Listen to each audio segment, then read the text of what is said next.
The video begins with an aerial view of Dunmore Country School gardens. Isabel and Tanguy stand in front of their school building, surrounded by flowers and shrubs. Dunmore Country School, I think they really think it's a French corner because the architecture, because the way the garden, the jardin potager we call it, when you can immerse yourself with a unique experience. And it's a little bit of an oasis, a little bit of paradise that we have recreated in Lich.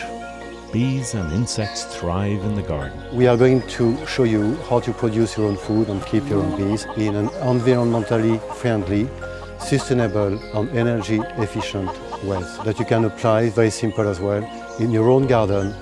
Courses are for families, groups and friends. We have half days and full days and people can even stay overnight. Lunch is served with produce from the gardens. Tanguy and Isabel again standing in front of the school buildings. Book online to experience our French lifestyle. We have courses and we have accommodation.